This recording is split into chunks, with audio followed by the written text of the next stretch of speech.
Just want to do a quick overview slash some install tips on the Hauser Pro Bounce Nerf bars for the YFZ450R and I believe the Honda TRX450. A few things to note: it doesn't come with instructions. A lot of it may seem pretty self-explanatory, which it is, but there were a few questions during my install that I had to myself, but I figured if I may have some questions, then someone else may as well.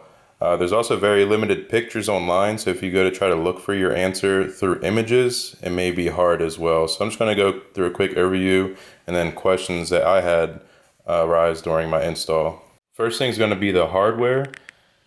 If you watch the Hauser install video, they didn't really go too in-depth with the hardware as far as which bolt goes where. So for your first two pieces, these are going to be your rubber bushings. They're going to go under the foot peg, and this is what gives it the bounce. So it takes out a lot of the vibrations and movement and impacts that you feel when you're riding that you may not even notice. But these actually, supposedly I haven't tested them yet, help out a lot with the fatigue and leg soreness when you're riding for long periods of time.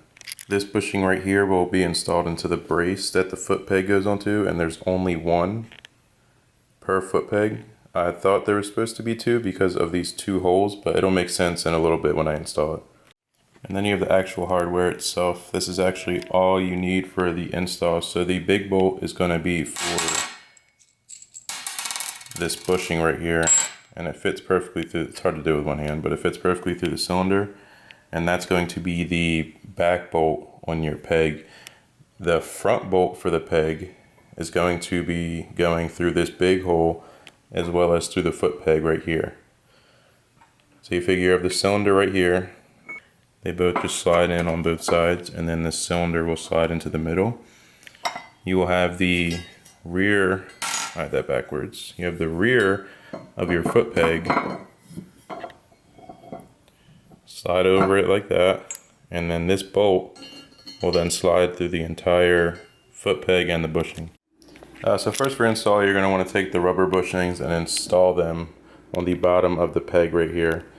They're going to thread in, and then they come with these nylon lock nuts.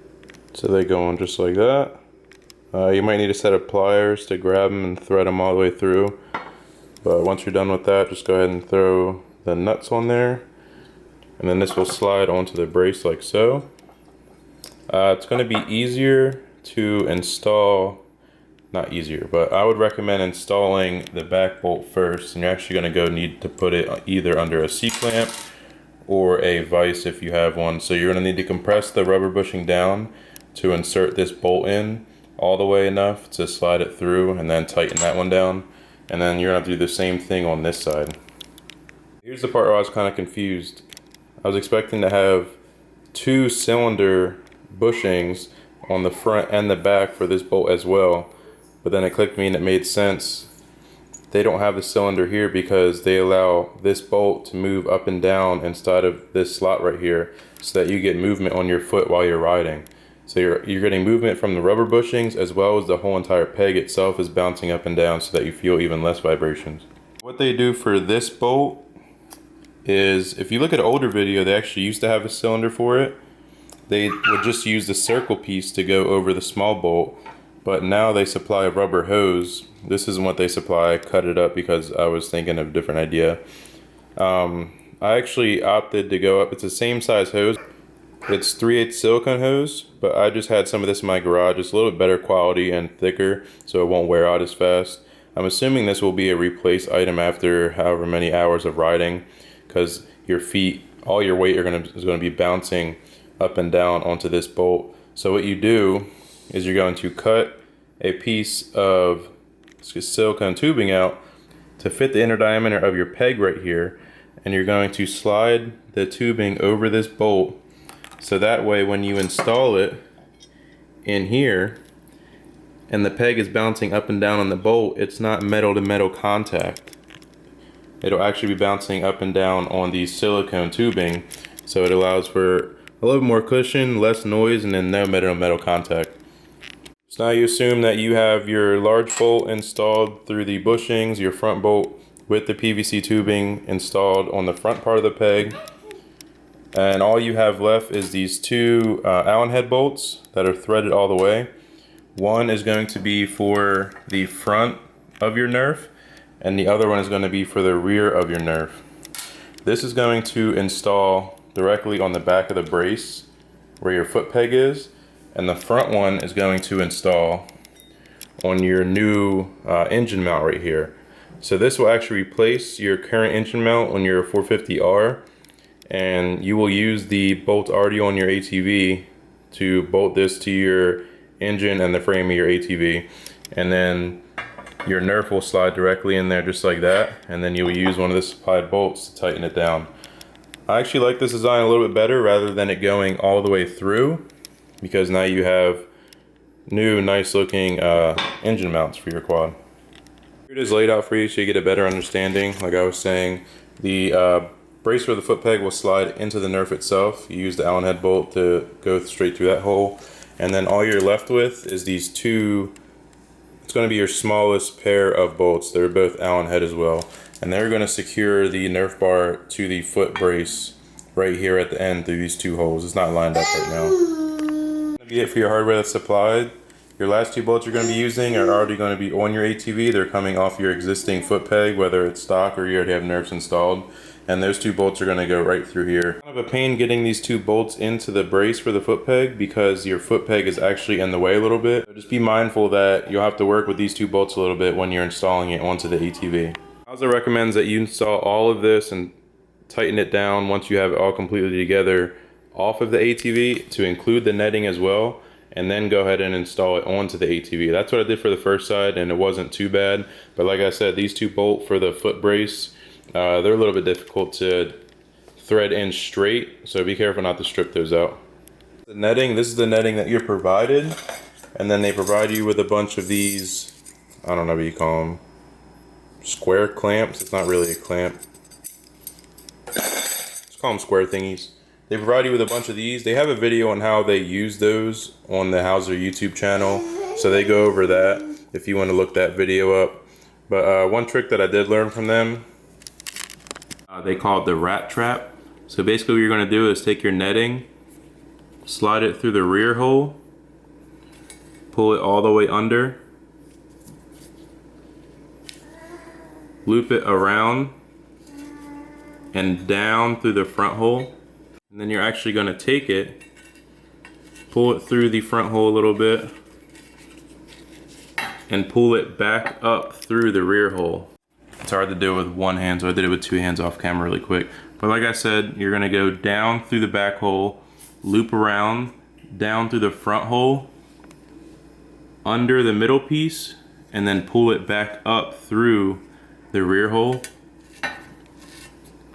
And then you can go ahead and pull the slack through. And what that does is creates what they call the mouse trap. And now your netting isn't going anywhere. And then from here you can zip tie it, rivet it, whatever you prefer.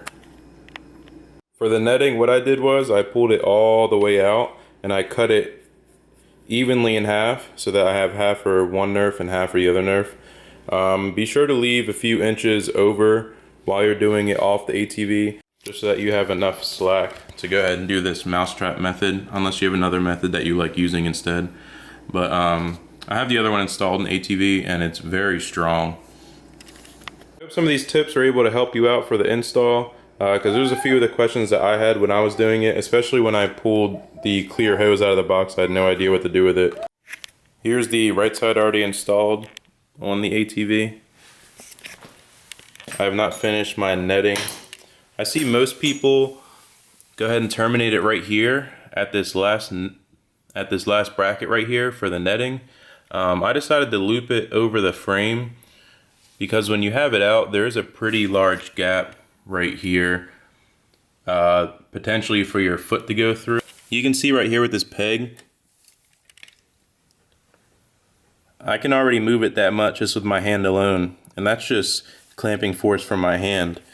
And I have the stock foot peg on the other side of the ATV, and I was jumping up and down on it, and you can already feel a difference just from being stationary and just from bouncing up and down on the foot pegs, that you can feel the stock foot peg a lot more than you can feel this one. And it doesn't even have to do with the ridges, it's just doing with the fact that as you're moving, this is moving as well, so those pegs aren't digging into the bottom of your boot.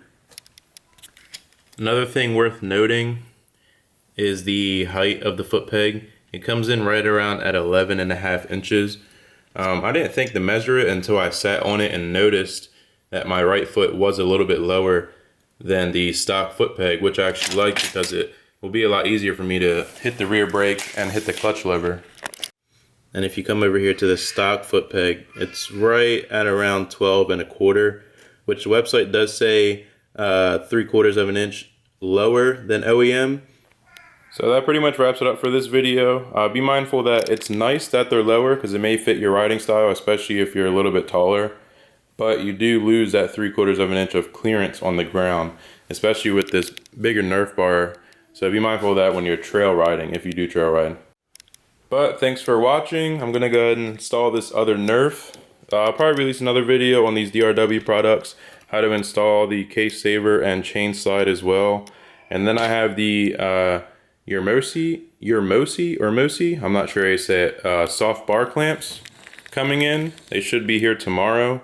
It's kind of like similar to any anti-vibe setup, more similar to a Mako 360 clamp, how they move in all directions, not just up and down, such as flex bars do. So I'm excited to try those out, paired up with the Hauser Pro Bounce Nerf bars. It should help a lot with fatigue and arm pump and leg pump when riding. But that's going to be it for the Hauser Pro Bounce Nerf bars. If you have any other questions or anything that I may have missed, go ahead and leave a comment and I'll try and answer it in the comment section.